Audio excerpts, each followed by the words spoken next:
All right, welcome. So, as some of you may know, if you watch some of my other videos, I went to the Bruins Capitals game in the District of Columbia at Capital One Arena on 10/5 Saturday. I am a Bruins fan. I was decked out in Bruins gear, but I want to kind of just discuss some things, positive, negative, about my experience at Capital One Arena. And overall, it's a pretty solid venue. A lot of the things I'll be talking about are going to be a little nitpicky and negative. But in general, it's a decent arena. It's not the worst arena I've been to in the NHL. Of the I think six I've been to, it's not the worst. Is it the best? No, but it's not bad. And I think there's an influx of money coming in for renovations and such. But I want to just talk about the experience as a whole. Starting off with getting there and leaving, essentially. Uh, I took public transit in. I know parking can be kind of a pain in the butt. Public transit took about the same time to get there as driving, which was nice. Um, but there were issues with the public transit system. Um, the trains were 20 minutes apart. At least getting into the stadium, it's I got there and the next train was I got to the station, and the next train was arriving in 17 minutes. And it was like 80 degrees out, and I'm a kid from the north. I was sweating. I had to like take my jersey off, and I had my undershirt on, and I was still sweating, right? But eventually, the train gets there. It's filled with Bruins and Capitals fans, which was great. I get on the train, and it's still hot on the train, and I have to stand for the most part because there are so few trains. The trains are packed, and this isn't a station super close into the city. There were people that got in after me and had to stand for a lot longer. I got lucky. As soon as I saw people coming in, I was standing right by the door. I was like, I got to move in, and somebody got up, and I took their seat, and it was great. And some older Asian guy sat next to me, and it was good. Uh, no complaints there, but it was still hot, and I was sweating a lot, and I was pretty sweaty going into the game just because of my commute there via public transit. And it took longer than I wanted it to, but I made it, right? I made it. Leaving the game, however, was kind of a different story. And I guess before I talk about that, I want to talk about where it is. It's at the stadium is located at the Chinatown Gallery Place Metro hub per se. It's right next to Metro Center. A bunch of different lines go through it. Red line, yellow line, green line. I think. I don't have the map in front of me, and I'm not super familiar with. I only use the Chinatown um, station exit to go to Capitals games. So there are multiple lines, and the fans kind of disperse there, which is great. But again, I'm waiting for the train to come, specifically the red line, and it's the platform is packed like sardines. Um, which is fair. Usually, you expect that after any type of sporting event. But the next train didn't come for another 13 minutes, which is very different from what you see in Boston, per se. For example, usually you see a bunch of trains come right when the game's over to start filing those people out. And those trains end up packed like sardines because you never know when the next train's coming, right? But at the same time, the trains keep coming and filtering out people, and it's nice. They're expecting this influx of ridership, whereas we didn't really experience that in DC, at least on my red line trip. Right, I had to wait time to get on my train, and it was absolutely packed. And then um, the next train was arriving in like another 11 minutes or something, and on the way back we were stuck. We were just sitting on the train for like 7 8 minutes because of a switch issue. And I was still sweating. It was really hot. um, it wasn't great. And I also had an issue with just filling up my card. um, I tried when I was going into the station initially. There were lines at the two card kiosks for the metro to fill up your card, that were functional, and both of them they had lines, and a lot of these people had no idea what they were doing, which is fine. I'm not going to hate on somebody for trying to figure out how to put money on their train card. Like, that's we all go through that at some point, But it was, I stood there for maybe like 3 or 4 minutes, and the line wasn't moving. So I just went in. Um, I had enough money. It was fine. I like to have a little extras to be a little secure, but um, and then on the way back, before I go into the station, I'm like, I probably don't have enough money to get in. There's 3 kiosks, 2 really long lines. Of course, after the game, is what it is. Probably should have filled up as soon as I got off the station, but I was meeting my buddy. We were pumped. That was an afterthought in my mind at the time. And there's a third station, and the line's a little shorter, and I go up, and it was the only one that would accept cards. The other two accepted cash only. This one accepted cash and cards, and I was like, fantastic. So I go up and I use it, and it's not working. It's not working. It was really discouraging. So I hope for the best. I get on the train, and I think I have like 10 cents left on my Metro card. But I tried to fill it up at the station I got off with to get home, and none of them were working. I still don't have money on my Metro card after 3 attempts, and that's a little frustrating. Um, right? It's just, I mean, it is what it is, and I'll find a way to fill it at some point soon. But that was not it wasn't the best public transit experience I've had. By far, it was not. Even the AC on the trains wasn't really working. Next up, so I get to the game screening. My buddy goes in before me. He goes through the metal detector. That's fine. I go through. It does the same thing, and then some guy pulls me aside and is like, "You got to put all your stuff. Oh, you got to go. You got." He just says, "Just do a U-turn." And I was like, "Okay." And there's a person, like a staff member, standing there, and she's like, "Put all your stuff in here." And she was like, "Is that everything?" And I was like, "Yeah." She's like, "Okay." And I'm like, "I don't know what to do now." And this like staff member that told me to do U-turns, like, you gotta go back through the thing, and then I'm like cutting in front of people, and it was awkward. I mean, very very nitpicky, and there are different methods used. I've discovered. I've never really had that issue at a hockey arena before, but it was a little awkward and uncomfortable. And the people I was like getting in front of to go through the metal detector again were a little like, "What is this guy doing?" Um, I didn't know what I was doing, but that was a little odd. But I went through the second time, and it was fine. I grabbed my stuff. Everything was still there, which is great because it wasn't attended to. So that was also great. Next up, we're getting up to our area. Food, condiments, beer was fine. I don't really have too many complaints. The food options were pretty limited. Again, also a preseason game, right? You could get chicken tenders and fries and hot dogs and hamburgers, and I don't know if you. I think my buddy tried to get popcorn, but he couldn't. But I think they serve popcorn. Um, so the food options were very limited, which, again, it's a preseason game. There may be more options throughout the regular season. I don't really recall my last visit what they had for food options, but and it's all catered by Aramark. It's Aramark food, so it's the same hot dogs I had in my college campus or what I had there. Right, the hamburger is kind of expensive. I think it was like $7.50 for a hamburger, which is literally just a bun, a McDonald's style patty, and another bun. So I got a couple hot dogs, which was still $15. But whatever. Condiment selection in general was good. The stations weren't super common, and I've only experienced this a few times, but when you do, it's a little frustrating. I went to get my second hot dog, and there were no condiments available. Everything was out. Some of the things were missing. Um, I had a raw dog, a hot dog, and that was not. I'm not. I like a little juice on my hot dog, so I don't know. Wasn't super happy about that. You're spending $7.50 on a hot dog. You want to have maybe a little ketchup or something on it. I don't really care what it is on it. I think I had that issue also in No, was it Nashville? I think it was Nashville. Yeah, it was definitely Nashville.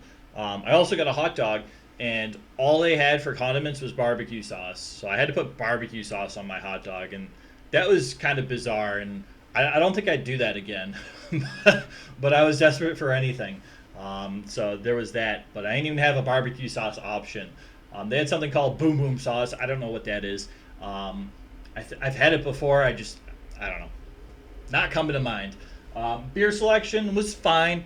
Um, they they had a variety. They had domestic beers, Budweiser, Bud Light. You get like an IPA, you get like a local lager. You had the whole like you could get a seltzer or whatever. So the options were fine. I guess the one complaint I had was you could only get these massive cans. I forget if they were 24, 25 ounces. I think they were 25, but 24 ounces would make more sense, but it doesn't matter. We're only talking about an ounce. And those were like $15 each, which is fine, I guess, because then you're paying like 7.50 for a 12-ounce beer. And I mean, for a hockey arena, like, you're going to pay for a premium, and it is what it is. So I wasn't super disappointed in that. I guess I was a little disappointed in just only having those massive cans. And they're all cans, and I get it. Efficiency and time and changing kegs and filling up cups, it's more time consuming. And like, I understand all that. I kind of just wish they had smaller options. I had a beer, and I wanted maybe like I didn't want to commit to a full beer to start the third period off because I knew I wouldn't finish it. I was like, maybe if they had like a 16 ounce or something else. There were no other options. So there was that. But overall, the selection was fine. The price is honestly fine. It's expensive, but all the food and drink is going to be expensive when you go into a sporting event. Um, so it was okay. No massive complaints in general. But they did run out of condiments at multiple stations, and there were lines for people trying to test all the things, and that was kind of obnoxious. But it happens. I've only experienced that one other time, again in Nashville, but it is what it is. The view seats. We had very good seats. We were on the balcony, the 400 level, so the top level, but we were first row, and that was great. Um, there was, you you got about 3 feet of concrete right between, like as a wall between the edge and your row, and then you got about 6 inches of glass, and it was thick and it looked durable. I didn't dare test it, but it looks durable. But then, it's so 3.5 feet, and I'm well over a 6 foot guy. It doesn't take much for me to just go tumbling over, and that's very dangerous because it's a long drop and you're falling onto people and seats and concrete. And it's a long drop. So I was a little paranoid from potentially making a wrong move or a wrong step, or maybe I was in my Bruins gear, maybe some absurd Capitals fan just pushing me off the edge. Right? And hockey fans aren't usually like that. They're usually pretty respectful and fun. So I wasn't super worried about that, but we were in the middle of the row, and I was worried about getting to the end to like I had to use the bathroom, but we're in the middle of the row, so there's people to our left, there's people to our right, and the same amount of people, and you got to squeak by them, and then you're between the seats and the people and this wall, and you have a little more space than a regular row, but it's not a whole lot more. Maybe about 6 inches more of space, and I got big feet, and my feet were right up against that wall, and I was like, if I lose my balance, I might go to the hospital and probably die. So that was a little bit of a concern, but at the same time, you're sacrificing that for a nice clear view of the ice in the game, and that was absolutely fantastic. The view is outstanding. You could see everything, see what was going on. It was perfect. So I don't have any complaints with that. So pros and cons, and if you're not over 6 feet, I think you'll be okay. A little specific to me, but the seats. The seats in general, like the seat cushion and the backrest cushion, like those were comfortable, but the seats were small. It was like I was touching legs with my two peers, and I didn't have enough like arm room to get to my cup holders, and they were like too far back, and you could put them on the ground, and then if somebody walks by, like they're probably gonna kick over your beer or whatever. It was a little awkward, and the seats were a little low to the ground, and I'm a tall guy, so my knees were like up beyond my belly button, so it was a little uncomfortable. Um, I mean, the seats in general were fine, small, but they were also low.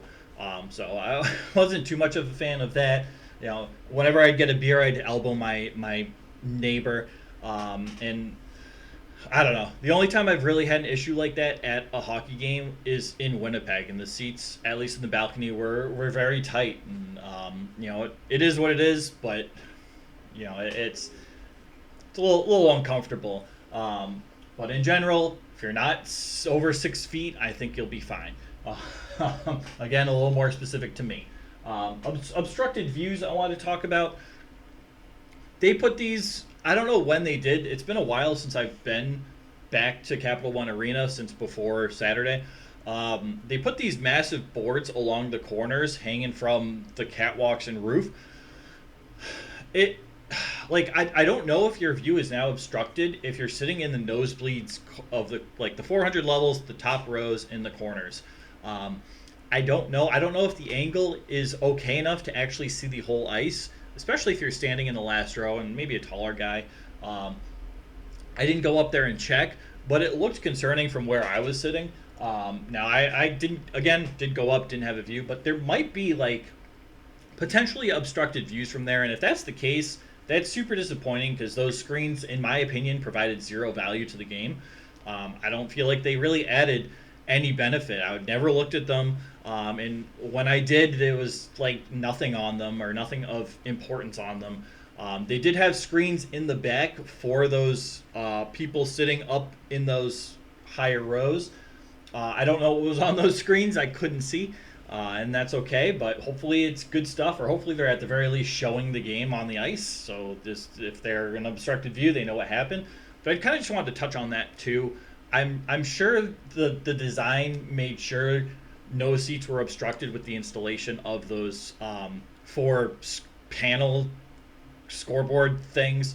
But I couldn't tell you. It's just a little side note. If you're going there, maybe for the first time, maybe avoid those seats and then take a walk up and see if you can actually see the ice from the top level of the top four corners of the stadium. And if you can't, to avoid those seats. And if you can, that's fantastic. And let me know, because those are often the cheapest seats to get. And just being at a hockey game is a blast, regardless. Next up, there was a lot of exposed concrete, which you expect arenas like this to be concrete, made with steel and concrete.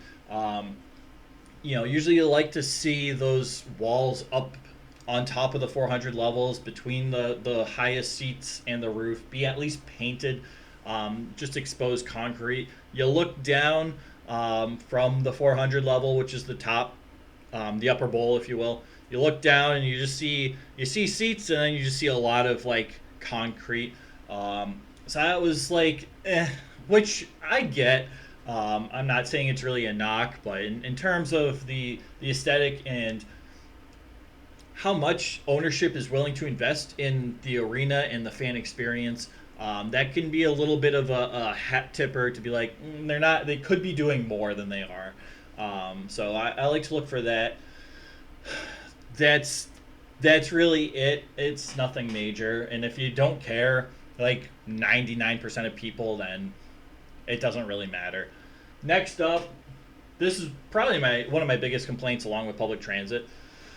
It was kind of like the audio, but like specifically there were two people. It was like a guy and a girl, and they would go around and like try to hype up the fans, and they would talk to people in the stadiums, or I don't know.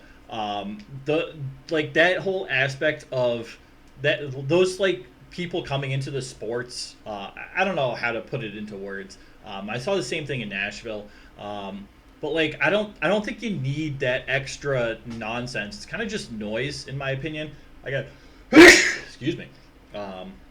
Excuse me. But yeah, it's just noise, and then the audio for those two people was a lot higher than like the audio system, which was booming. So it was like these two people talking was kind of just like ear piercing noise. That was like I don't know. I don't know. I just I don't like it. I hate it, and it provides really nothing of value. And it does it hype up the fans? No. Um, so like I'm all for giving people jobs and all this stuff, and but this is just it was just annoying.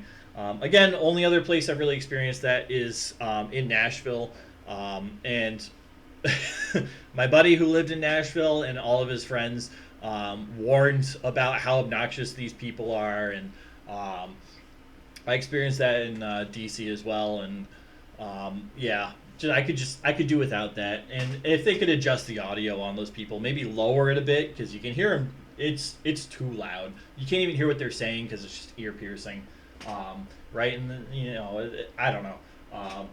But if you don't mind that, it is what it is. I'm not a fan, but you could be, and that's perfectly okay. The fans, the atmosphere. It was a preseason game. There were a lot of empty seats, and looking at tickets, they weren't super cheap.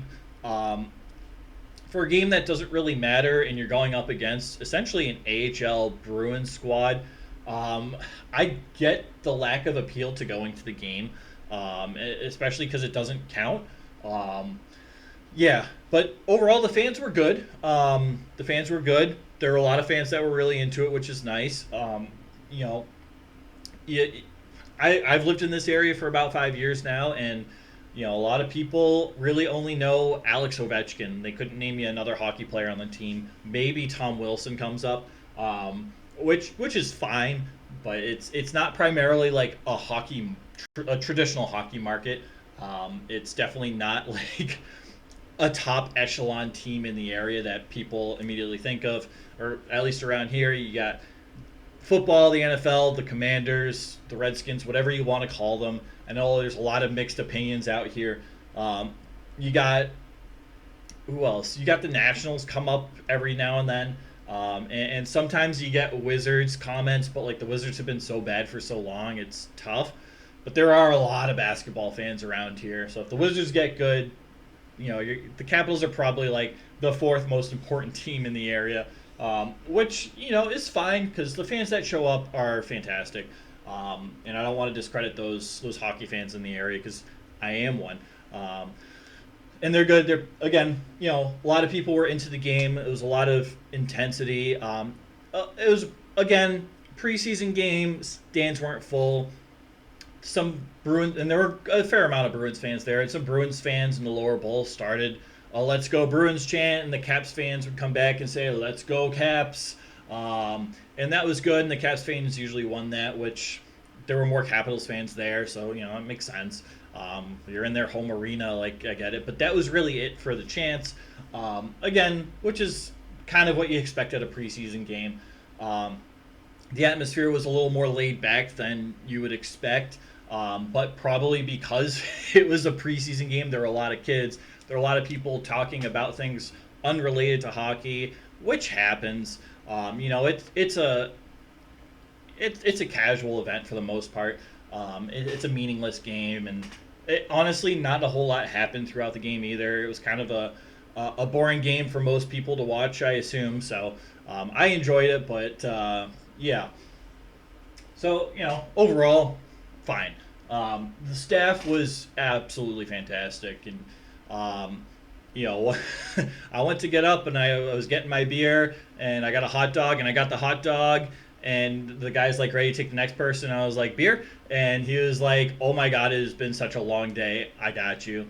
Um, he apologized, but he was very nice about it. You could tell he was just exhausted, and I'm sure. I worked at a concession stand for a couple of years at a hockey arena, and it was like a high school level hockey arena, so it was much lower volume, much lower level. But yeah, like I get it. There's I like you can't shame a person for doing that, but everyone was very nice. Um, there were my buddy had I like to just kind of walk and find things. My buddy asked where the bathrooms were to like a janitor, and the janitor was extremely nice and like showed him where it was and all that stuff. And um, The exits aren't super clear. They're kind of clear, but not entirely. Usually, you kind of just follow the crowd. But they had people there standing like exit here, and we're giving people directions like this. You know, this if you go to the metro, you can go out here, and you got to go around the building twice or whatever. Um, the staff was excellent and fantastic, and a lot of the staff was catered through Aramark, but I'm not sure to what extent. And yeah, I no complaints about the staff. The staff was absolutely fantastic, um, which isn't super common. Usually, the concession people are fine. It depends where you go. Some people hate their lives, and I totally understand that. Like I 1,000% understand, and I will never shame somebody for not enjoying serving hot dogs for like 3 hours to hundreds of people. Like I get that. And some people just are living their best lives. So it was fun to see the staff just having a good time. Next up, scoreboards. The scoreboard is big in the middle, which is fine. It takes up a lot of space. The banners around of the NBA and NHL teams are kind of in like a square around the scoreboard. They don't impede the sight of the scoreboard, but you can't see all the banners because of where the scoreboard is and where the banners are, which really isn't a big deal. Worst case scenario, you just walk around to the other side and you'll look at them, right? But the scoreboard in general, it had 4 layers, and there was one main screen in the middle, the biggest screen, where a lot of the info was. And there was a lot of incredibly great info displayed throughout the game. You know, who is on the ice, their time of ice, the shots, all this stuff. My biggest gripe with their scoreboard was the replays, because it would show only on a section of that biggest of the 4 screens. It would take up a little less than half of that screen, and you really couldn't, from where we were sitting, which were pretty good seats, we had a clear view of the scoreboard. You really couldn't see what was going on.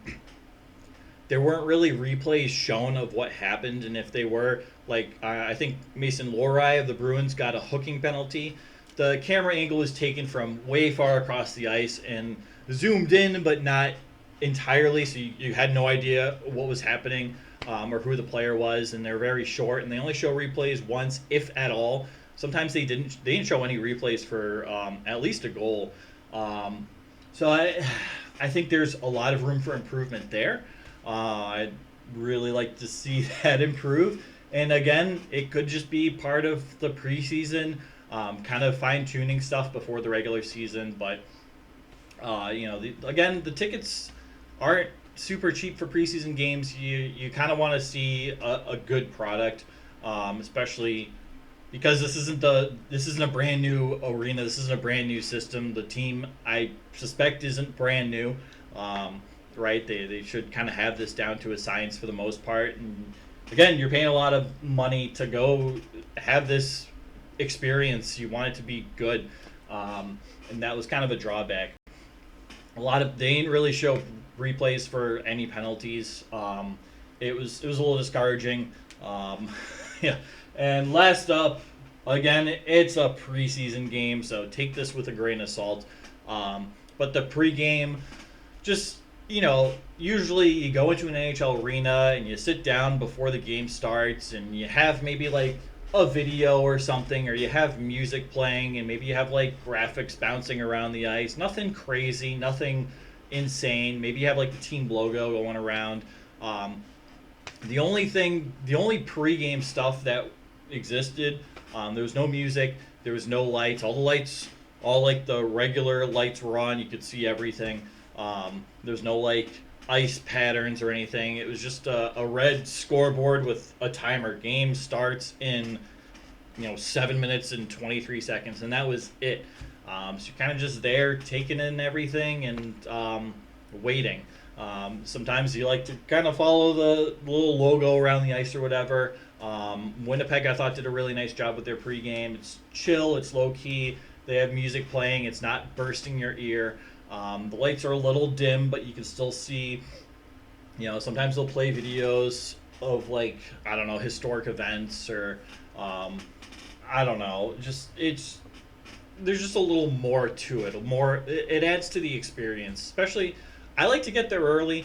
I kind of like to sit in my seat and get the view and maybe be like, I want to see what it looks like from over there. If I come back, I want to see what like these seats look like, for example. Kind of take a walk and it's I don't know. There's just something about it. But that's it. This has been a much longer video than I thought it would be. Capital One Arena, though, overall is pretty decent. It's not bad. It's not a top tier arena in the NHL, but it's really not a bad arena. It's a good place to experience a hockey game, especially if you've never been to one and your closest team to see is the Washington Capitals. I do recommend it. You know, of every arena I've been to so far, I recommend going to all of them. And there are different things you'll take away from each arena. There's a really long school bus outside. Wow, I've never seen a school bus that long before. Anyway, I'm getting off topic now. Remember, a lot of these are nitpicky, and a lot of these may not apply to you. Probably almost all of them, most people are not really going to care about. Like the big things of beer. Like if you don't drink, like you're not going to worry about that. If you expect to go to a game and get a hot dog, kind of like me, like that's it. You kind of just know you're going to get a hot dog, or like you expect you're either getting like a burger or a hot dog or like chicken tenders. Like it's perfect. Right? So some of these things are good. Public transit. Again, if you're taking public transit in, at least there is a public transit option, and there are many lines that either converge at Capital One Arena or one stop over at Metro Center. A lot of the rest of the lines will converge. So at least you're pretty close, and it's pretty easy to get to. Metro station's right next to the arena, so that's pretty easy. And if you don't really know where the arena is, follow the crowd that gets off the train, and they'll take you to the arena, and that's great. So overall, it was a good experience. I had a lot of fun. Again, I recommend it. I don't have a whole lot more to add. It was fun. I recommend it. So that's really all I got, and take that for what you will. I appreciate you. Take care, right?